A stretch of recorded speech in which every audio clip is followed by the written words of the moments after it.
Welcome to History Hack. If you didn't know by now, we are the revolution. That means we're sharp, witty, lots of fun, but it also means that we're essentially the peasants in Les Mis huddled round a table in the corner of the bar with no money. If you enjoy the show, please do support us. We have a Patreon account by which you can donate a small monthly sum in appreciation of what you're hearing. Alternatively, we have Ko-fi, in which you can just do a one-off donation as a thank you if you particularly enjoy a certain episode. Either way, we massively appreciate all of your support. Hope you enjoy the show. Hello and welcome to today's History Hack. The guest that we have today, I feel like she and I have kind of been walking past each other for probably about 5 years without ever actually meeting face to face, which is really weird when someone is in a similar field to you and you're like, I should really know that person better, but I don't. Beth, who have we got with us? Yeah, so today we've got Dr. Sarah Louise Miller, who's a historian and broadcaster who specialises in Second World War history. And really excitingly, she's here to talk to us about her first book, The Women Behind the Few, the Women's Auxiliary Air Force and British Intelligence During the Second World War. Hi, Sarah Louise. Hi, good to meet you both. Oh, this is brilliant. Okay, so girls talking about girls' history, which yes. I love the concept. So let's start with some background for people who maybe aren't into the Second World War. Was there a precedent for women working in the armed services before World War II? Definitely a precedent. So you see women in war with the military for pretty much hundreds of years, but really in the First World War, you get these specially created sort of auxiliary groups. So you've got the Women's Army Auxiliary Corps in 1917. There's 50,000 women in that by the end of the war, have served in that, mostly in support roles. And then you've got the Women's Royal Air Force, which is created alongside the RAF actually in April 1918, 15,500 of them by the end of the war. And the Women's Royal Naval Service in 1917, they've got about 5,500 by the end of the war. So you're talking, a big group of people involved in military service there who are women. And they are sadly disbanded at the end of the war. No peacetime services exist. It's an uncomfortable thing for the British authorities to see women in military uniforms, and they want them out of those uniforms, give the jobs back to the men and back to their sort of socially acceptable roles in the home. Do you know who's not a fan of that? George V. He absolutely loves women in uniform, and not in a pervy way. He just thinks it's awesome. I think him and Queen Mary in 1918, they said they didn't want any fuss for their silver wedding anniversary because it was in the middle of war. But the one thing that was allowed to happen was this mass parade of all these different women's units in their uniforms were allowed to march into the quadrangle at Buckingham Palace, and they presented them with a gift. Which was it was like a token gift because it was wartime. It was like on silver tissue paper. It was like a proclamation or whatever. But he absolutely loved it. The Wrens were his favourite, unsurprisingly, because he was a naval man. But yeah, he absolutely thought it was brilliant. They did have smashing uniforms, the Wrens. Yeah, it was particularly the uniform. He said they looked so smart, and it was so nice to see so many young women turned out so smartly and doing their bit. He just thought it was brilliant. And of course, his daughter's nursing, so she's in uniform as well. But yeah, he thought it was absolutely brilliant. But I guess scaling back everything after the war, the women are the first to go, aren't they? Yeah, it's a shame because they really did set a precedent in terms of look how capable women can be in military roles. They did a fantastic job and an overwhelmingly very successful sort of experiment, really. And I remember reading about the Wrens myself before, where some of the women afterwards were really disappointed that they had to, just disband everything and go back to their pre-war lives and whatever occupation they may have had before. And, some of them found it really exciting, serving during the war. And they those women, if they were young enough, I guess, and other women had another chance when the Second World War broke out and women were recruited into military service again. Could you tell us, Sarah, a little bit more about what roles they fulfilled in the West? Yes. So when it looks likely that there's going to be a Second World War, pretty much inevitable, it's decided that, the manpower crisis that had occurred in the First World War was anticipated. It's decided to reboot the women's military auxiliaries, and it's kind of foreseen that they will be needed. It's still uncomfortable. So the British authorities are, they wait until they have to do it. It's begrudging when they do it. And initially there are not as many roles available in the WAF. So the Women's Royal Naval Service is back in 1939. The ATS replaces the WAC, so that's the Auxiliary Territorial Service, which is with the British Army. And then we have got the WAF, Women's Auxiliary Air Force, so that replaces Women's Royal Air Force from the First World War. So the WAF are initially given roles that are kind of deemed socially acceptable for women, things that's not that uncomfortable to see women doing, even if it is in uniform. Things like cooks, domestic workers on air stations, kind of support roles to keep the RAF flying, but without it looking too military in nature. But as we know, the war goes on, and loads of men are needed in combat roles and overseas, which leaves a vacuum at home with the Royal Air Force. So they need to put women into more roles. So as the war goes on, the number of roles gets bigger and bigger. And we see them in pretty much anything in the Air Force that is deemed non-combatant. So, you know, parachute packing. The famous ones are the barrage balloon handlers, who are handling the great big gas-filled balloons. Very dangerous work, actually. And then aircraft mechanics. I've actually seen a file in the National Archives that was fairly thick, talking about, it's basically an argument about whether or not WAF should be allowed to wear trousers, because he kept ripping their skirts climbing in and out of aircraft. Let's focus on the important things, chaps, shall we? Exactly. Yeah. There's also what I call the period files, which are a few files in there that are kind of debates over how much time the operational time the RAF is going to lose because of women having period pain. So really, those National Archives files for the WAF are not really sort of enough to write about them. They are quite interesting in that respect. But yeah, we see them climbing in and out of aircraft with their trousers eventually. But another place where, you know, they're really needed is in intelligence roles. So there's quite a wide picture of British intelligence. You've got what they call special intel, which is MI5 and MI6, or SIS as it was known, which is kind of what you think of when you think of intelligence. You think of James Bond and spying. You say the word espionage intelligence, that's what you think of. But we're talking here about service intelligence. So the Royal Navy, the British Army, and the Royal Air Force all need military intelligence. Intelligence on what the enemy intends to do and is capable of doing militarily. So all three services use women in those roles to collect, analyze, and disseminate intelligence on the enemy. The RAF don't want to give those roles to the WAF initially, but as time goes on in the war, they have to. There's various reasons, which we do explore in the book, as to why women weren't really deemed suitable for intelligence work, and that comes down to sort of hesitancy over whether or not they can keep secrets, because naturally all women are gossips. But they're missing the obvious point that girls are smarter than boys. I mean, it certainly appears that way eventually. Where's the National Archives file on that?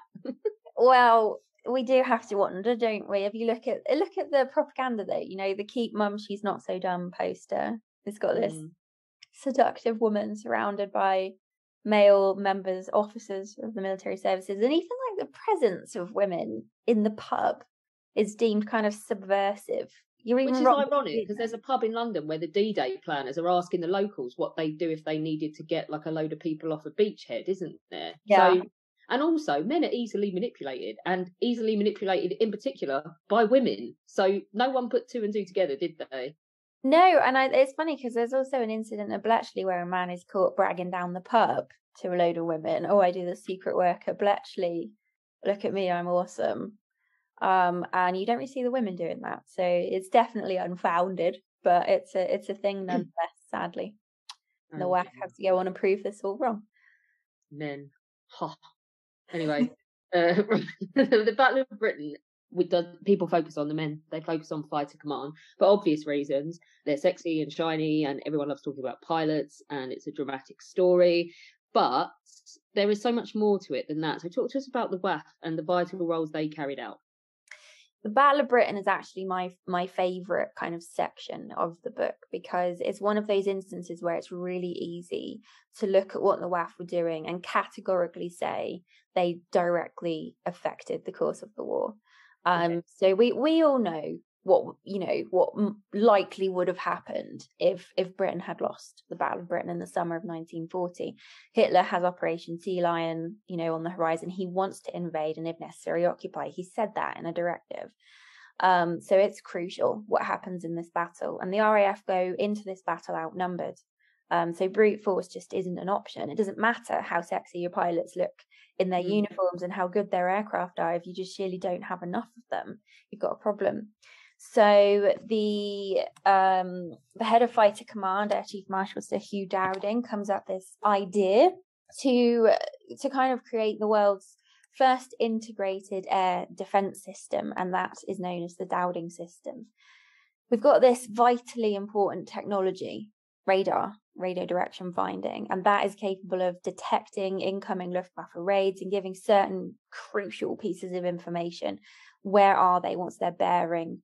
What's their altitude? How many aircraft are in the cluster? All this kind of information that you can see is really important to the defence of Britain, and that's collected by radar stations. But it's no good if you cannot get it to fighter squadrons that need to be scrambled to intercept these raids. You have to have something in between. So there's this integrated air defense system, and there's WAF at pretty much every level throughout it. You've got WAF on radar stations on the coast, literally in huts, on cliff tops. The radar can see out to sea, and it detects, it sends a beam out, it hits the aircraft, and it sends information back, and a WAF makes a note of that information. It is then sent by a WAF via communications to Bentley Priory, which is the headquarters of Fighter Command, now a fantastic museum. And there it is filtered again by WAF. So that's kind of raw scientific information, and it needs to be put into kind of a form that most people could understand in this role. It's then gone to the operations room where, lo and behold, there are WAF who plot it on a big map of the country, so we can see in real time, with a delay of only a couple of minutes, what is where in the sky in terms of our aircraft, so we don't carry out friendly fire, but also enemy aircraft. How strong is the enemy? Where is the enemy? And that is then recorded at group and sector level. So the RAF has this very clear, detailed picture of what's happening in the sky throughout that battle. The WAF are carrying out all of those roles, and they're keeping the information flowing because they are working in communications. So, there's thousands of people in this system, and a good number of them are WAF. And you can see how frustrated the Luftwaffe pilots were when they got over the channel, and there's a welcoming committee in the form of Spitfires and Hurricanes, because we knew where they were going to be and when, and that is obviously useful. It leads to the scrambling of fighter aircraft to intercept those raids before they can do damage, the deployment of anti-aircraft artillery, letting off air raid sirens to protect civilians. There's just so much, operational use in this information. And beyond the Battle of Britain, how important were the WAF's roles in the radar and operation rooms? So really the WAF kind of keep things going in these two elements of the system. So you've got, it's dangerous work in terms of the radar stuff, because radar equipment is very visible. You've got 360-foot tall tower, which is the transmission and receiving tower for radar, and that shows up. So there are instances where those units are bombed by Luftwaffe, or attempted bombings. It's also the kind of work that they're just not really used to. So women were not taught maths and science to a very high level in school. They were taught needlework and cooking. It's kind of even my mum in the 60s was taught how to type as opposed to like any decent science. Exactly. And then they hand them brand new technology that most men haven't even seen and go, okay, we need you to run this. And it's quite important. Lives depend on it. So there's quite intense pressure as well on top of having to do all this new stuff. So they are sitting in front of cathode ray tube screens, essentially, recording this information, and they know what it means. I don't know if I could do that under that kind of pressure, and that speed. And then in the operations rooms, they've got information coming in via a headset from a radar station, and they're having to do and listen at the same time. And again, I'm not entirely sure I could multitask that way. And the men actually felt that they couldn't. It went on record. The RAF went on record and said, actually, the women are better at this kind of multitasking. There's this lovely word they use in the file. It's unflappability, is what they were looking at. Yeah. Love that. Love it. Talk to us about the Y stations, because for me, that, like, even as someone who's not massively an expert on this, I've heard of the Y stations, and I know that they deserve more credit than like Bletchley gets, for instance. Says the hypocrite who was at Bletchley and is still talking about it like the week after. So the Y service are, like you say, they sort of pop up everywhere, don't they? They're this kind of shadowy figure in the background of a lot of different stories in World War II, certainly with Bletchley. And a lot of people don't realise that the interception of enemy signals, the signals that were decoded and deciphered at Bletchley, actually were not intercepted at Bletchley on the main site. They were intercepted by the Y service. So the Y service is essentially a listening service. And there are listening posts all around Britain and some of its kind of other territories. And the job of this service, which is split into, Navy, Army, Air Force kind of sections, focusing on their respective opponent services, they are responsible for intercepting or listening in to enemy messages. So with the case of the RAF, who used a lot of WAF in these positions, you would be listening to Luftwaffe air-to-air, air-to-ground messages. What are they actually saying to each other? So a lot of the time this obviously is in German. So they were looking for WAF who could speak and understand German, and they had to be able to speak and understand it really quite well, because I've actually had a go on some equipment, and the interference is crazy. I've read the WAF's diaries where they've been talking about how difficult it is just to tune into a radio signal. It is hard. It took me ages. It's crackly. It would send you nuts after a while, I think. But they had to sit there for hours, tune into these kind of frequencies, listen to what was being said, write it down as quickly as possible, and then get it to Bletchley where it could be worked on. And sometimes it's in, plain text, plain English. Sometimes it's encoded, needs to be decoded. It's tricky work. Definitely. And we've got to go back to Bletchley, which we've obviously mentioned there. Can you tell us a little bit about the WAF's role there? Yes, so we're kind of seeing a picture develop here now, right? We've got all these units that form the wider picture of British air intelligence. And we're seeing WAF in most of them. Bletchley is no exception. So the information coming into Bletchley is coming from the Y service, where the WAF are, collecting it. It's coming in from radar stations around the coast, operations rooms throughout fighter and bomber commands, and Bletchley. So Bletchley is one of these kind of fixed points in the wider map of British intelligence where information is brought in that is encoded and enciphered, meaning it's probably quite important, because you don't encode and encipher, basic notes on the weather. Although sometimes they did, to be fair. But Bletchley is where critically important information is essentially analysed and disseminated that will directly affect Allied operations. The WAF at Bletchley are working to facilitate that. So they keep intelligence flowing into and out of Bletchley. It doesn't matter what intelligence Bletchley has got. If it just sits there on someone's desk, it has to come in and it has to go out. And if it doesn't go out, it's not useful. So we can never really underestimate the importance of communications. And women are the backbone of military communications in the Second World War. They're building up an index. So they build up this encyclopedic knowledge of information that has been collected on the Luftwaffe at Bletchley Park.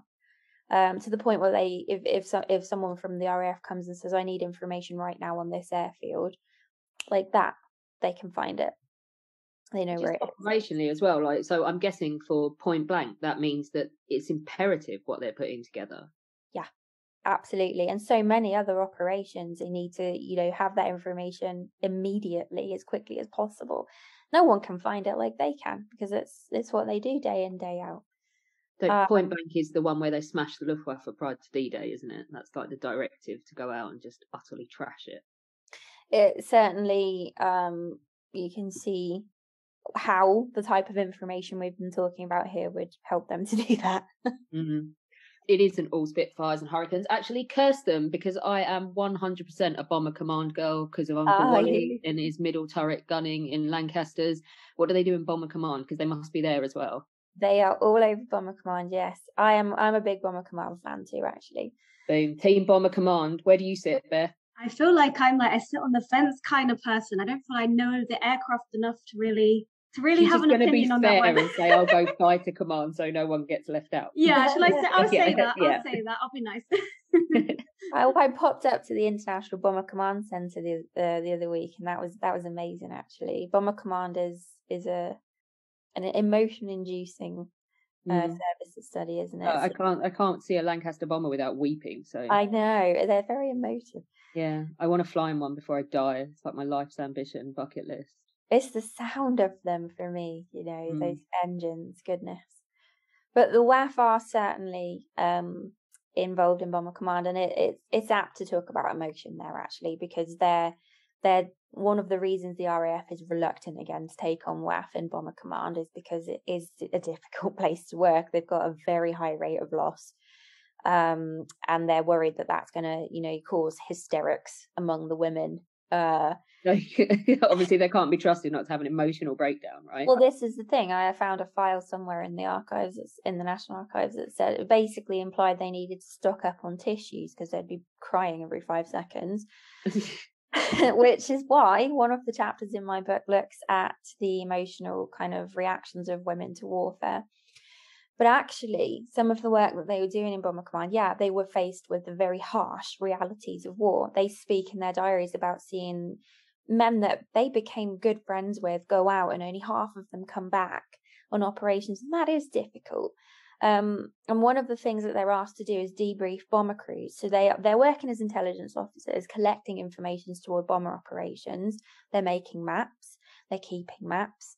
They're keeping indexes in libraries of intelligence, carrying out really important aerial reconnaissance work to plan bombing raids, all of that stuff. But one of the things I found really interesting was their approach to debriefing bomber crews. So when bomber crews come back from a raid, maybe they're hurt, maybe half their crew is gone, maybe they're traumatized, probably all of the above in lots of cases.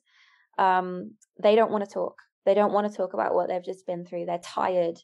They're in need of emotional support, but don't know how to ask for it. And they don't want to talk to these pretty young women in their flashy uniforms and stress them out. That's what people thought.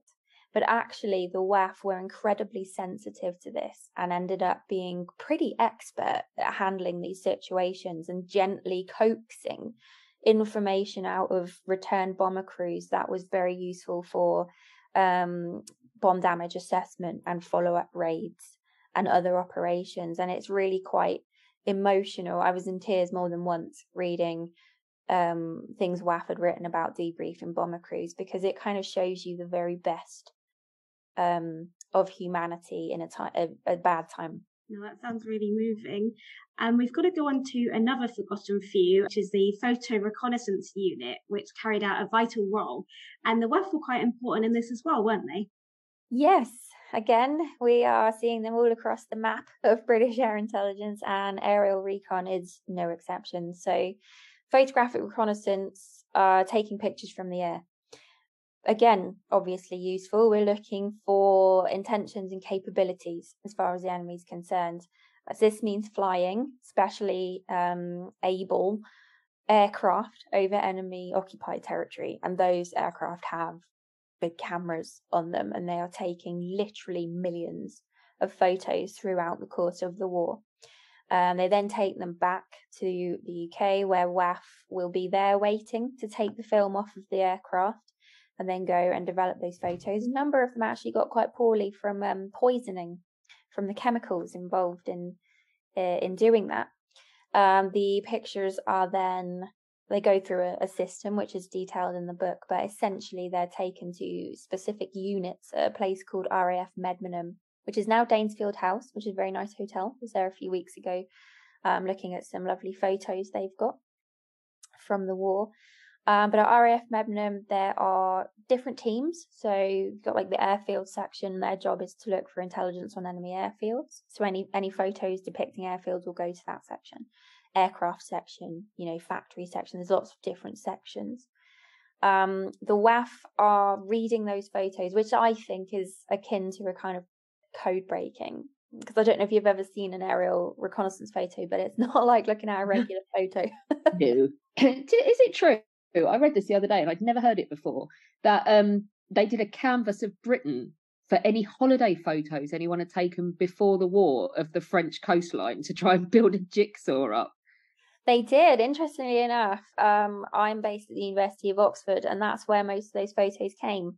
So they did an appeal for holiday snaps, they called it, and thousands of them came in big post bags, and it was over at the university where they were kind of poured over for what was actually quite useful intel on terrain, different aspects, which, it's true nowadays that one of the most useful sources of intelligence, we think satellites and things like that, it's actually social media.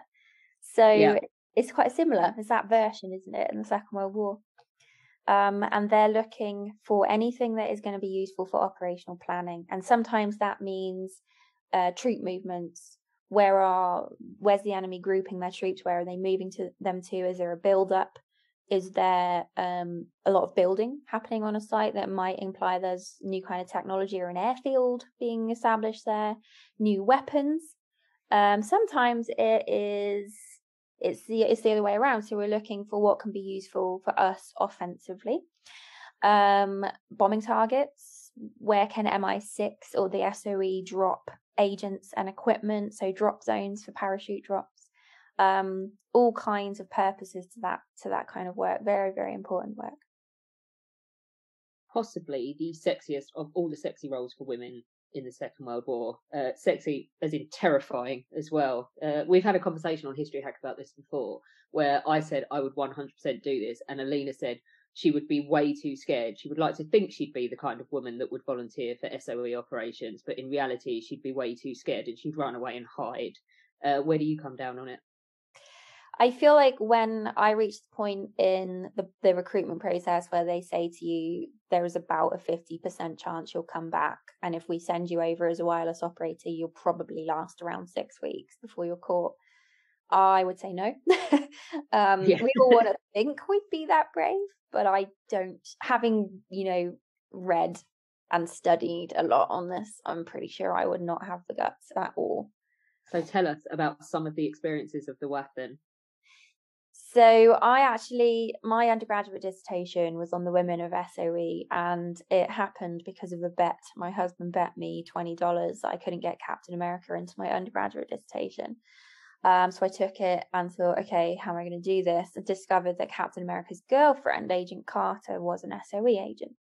So I won the bet. I did get his name in. I've got a picture. So so I'm just saying, I nailed that bit. yeah. So, but then I was just completely hooked. The SOE, the Special Operations Executive, is Churchill's kind of weird brainchild, and their purpose is to carry out sabotage, essentially, to mess up Nazi operations and inspire and assist resistance movements across occupied Europe and other parts of the world, actually. But they also deal in, intelligence, and it's a bit more complicated than it seems, but 39 women are sent to France, occupied France, many of them paradropped in the middle of the night with no lights, which is utterly terrifying thought. They are then sort of given cover stories and have to blend in. So most of them, all of them speak French. And are capable of doing that. They may have spent some time in France. They're basically risking their lives every single day. there are couriers, wireless operators. That's mainly what women did. So taking information from place to place, probably on foot or by bike or on public transport, which is, riddled with Nazi officers and full of danger. So the wireless operators, obviously, they are giving their positions away by their transmission signals as well. So they're constantly on the move, sending information on potential bombing targets, downed Allied pilots that have been hidden by the resistance and need to be gotten out so they can go back and fly, because pilots are a precious commodity for the Allies. So it's all this kind of heroic, really useful work, but at a very high price. And a number of them are caught. Some of them are sold out because the Nazis put ridiculous bounties on them of up to 1 million francs. And initially, because the Germans legitimately believed that women had smaller brains than men and were not possibly capable of this kind of thing, that worked in their favour, because they initially looked at them and thought, no, they can't possibly be agents, they're women. Pay for your stupidity. Exactly. Beth, would you have been SOE? No, I definitely would join you guys in not being SOE. Again, the courage aspect, and also just, lacking in many areas. No language skills, not very good at kind of lying and stuff like that. So yeah, absolute no go. How about under torture? One of them had most of her toenails removed under torture. That's so grisly that it made me feel sick. Yeah, I'd probably crumble. Yeah. No, they were so extraordinarily brave. Yeah, absolutely. Yeah, it's tough reading, have to say. It is. There must be, like, when you write something like this, there's some woman somewhere in this book that you have absolutely fallen in love with. Who is it? There definitely is. For me, there are two, and I cannot ever choose between them. And they're both SOE, actually. One's Noor Inayat Khan, who was technically an Indian princess, actually, through her family's history, but she was an SOE agent who was incredibly brave, and she actually died. She was caught and killed. Quite, just really traumatic. Her file in the National Archives was one of the only times I've come away from research and taken a couple of days to recover, because it is just horrific what happened to her. But she was just so brave, and there was a German commandant at her trial. At his war crimes trial, and he said it didn't matter what we did to her; we just could not get anything out of her. Nothing useful. 3 or 4 months she was kept. I don't think I could go the 24 hours. But the other is Pearl Witherington. Pearl is something else. She's the stuff of Hollywood movies. So her fiance was captured and in a camp, and she thought, okay, well, I'll join the SOE, go over and bust them out. The two of them not having my man. No, it's amazing. They end up running basically a resistance cell, the French resistance, living in the woods. She's in charge of a few thousand men with only a few guns between them, and they basically carry out absolute havoc on German communications and transport. She's just fascinating. There is a biography of her, and I think it's one of my favorite books I've ever read. And as well as those amazing stories, and in some cases, she said heartbreaking. It really does kind of put into perspective, again, as historians, the kind of, the emotional responses you can have yourself when looking at this kind of material. When you are researching topics such as warfare, it can be quite traumatic in a way, when you are just reading very dark accounts and experiences all of the time. And it definitely makes me, not angry, but fired up over the fact that this was their war too. We do have this, and that's why I called the book The Women Behind the Few, because we do have this kind of, idolization of the few, and nothing that I've ever said is to say that that's a bad thing. It's not to take away from what the few did. We should absolutely honor them, and remember their sacrifices and their courage. But it's just to point out that it's like an iceberg. The bit that we see at the surface is only a very small part of the overall effort. And when you do read these super emotional accounts and accounts of courage and bravery and capability, it makes you, really want to acknowledge the fact that there were so many more people involved who have not received the recognition that they deserve. And that really drives me every day. What's next after this book? I have my PhD thesis under publication now. So the next book will be similar study, but on the Women's Royal Naval Service, which was like every time you go to turn over a rock on women in military intelligence, there is something big underneath it. So lots more to be done. Lots of people should come join the party.